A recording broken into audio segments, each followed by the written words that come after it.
السلام علیکم ورحمۃ اللہ وبرکاتہ۔ میں ہوں محمد اسامہ اور آپ دیکھ رہے ہیں روحانی علاج by Zain Uddin.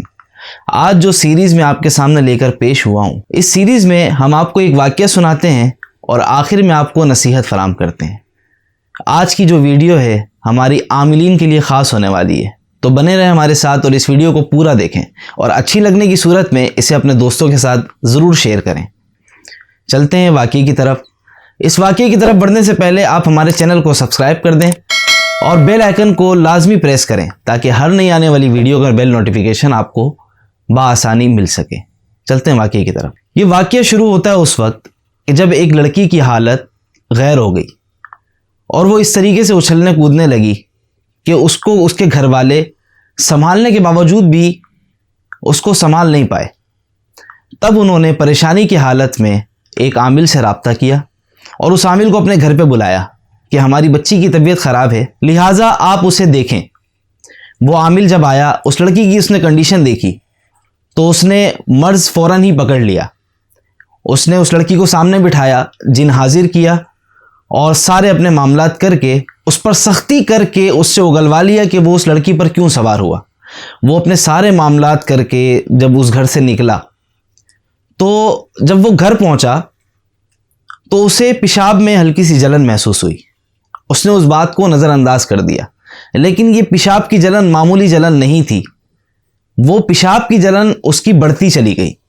1 then 2 then 3 then doctor کے پاس گیا، لیکن اس کو کوئی آرام نہیں آیا، اور حیران کن بات یہ تھی کہ اس نے ڈاکٹر سے رپورٹس کروائی تو وہ رپورٹس بھی کلیئر تھیں، اس میں ایسا کوئی معاملہ بظاہر نظر نہیں آ رہا تھا، نہ کوئی طبی مسئلہ نظر آ رہا تھا کہ جس کی وجہ سے اس کی پیشاب میں جلن محسوس ہو رہی تھی اس کو، اور اس کے پیشاب میں تکلیف محسوس ہو رہی تھی۔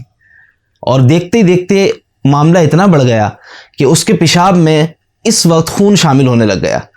اب معاملہ مزید بڑھا تو اس کے پیشاب میں پیپ آنا بھی شروع ہو گئی۔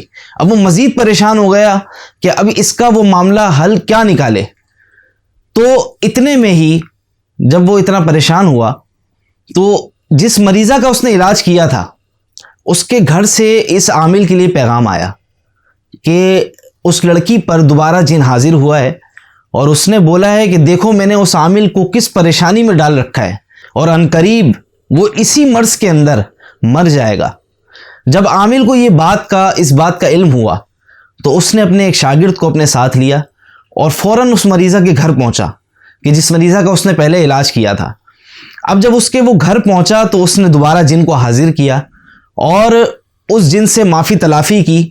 جو سختی اس نے اس وقت مریضہ کے علاج میں کی تھی، اس نے اس سارے معاملات کی اس جن سے معافی مانگی، اور اس جن نے اسے معاف کیا، اور اپنا سارا جو اس نے عمل ڈالا تھا، اس کے پیشاب کے معاملات جو روکے تھے وہ سارا نکال لیا، اور عامل ایسا ہو گیا کہ جیسا وہ پہلے تھا کہ جب اس نے مریضہ کا علاج کیا تھا، اس سے پہلے جس طریقے سے معاملات تھے اس کے، وہ بالکل صحت مند ہو گیا۔ اب عامل نے اس سے یہ دریافت کیا کہ یہ عمل تو نے مجھ پر کس وقت ڈالا، کہ ایسی کون سی جو وقت تھا کہ جب تو نے مجھ پر جو ہے یہ عمل ڈالا اور مجھے پتہ بھی نہیں لگا کہ تو نے مجھ پر یہ عمل ڈالا ہے۔ اس جن نے بتایا کہ جب تو اس گھر میں واش روم یوز کر رہا تھا، اسی دوران میں نے اپنا سارا عمل تیرے اندر داخل کر دیا اور تجھے اس پریشانی تک لے گیا۔ اگر تو مجھ سے معافی نہیں مانگتا تو میں تجھے موت کے منہ میں دھکیل دیتا۔ اب بڑھتے ہیں نصیحت کی جانب کہ عاملین حضرات سے گزارش یہ ہے کہ جب وہ کسی گھر میں علاج کرنے کے لیے جائیں تو ان کے واش روم کو یوز نہ کریں، کہ بعض اوقات اس طریقے سے جن اپنے عمل کو داخل کر کے عاملین کو ایک بڑی مصیبت کے اندر گھیر سکتے ہیں۔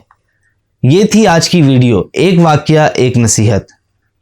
عنقریب آپ سے کسی نئی ویڈیو لیے پھر حاضر ہوں گا، جب تک کے لیے مجھے اجازت دیں۔ السلام علیکم ورحمۃ اللہ وبرکاتہ۔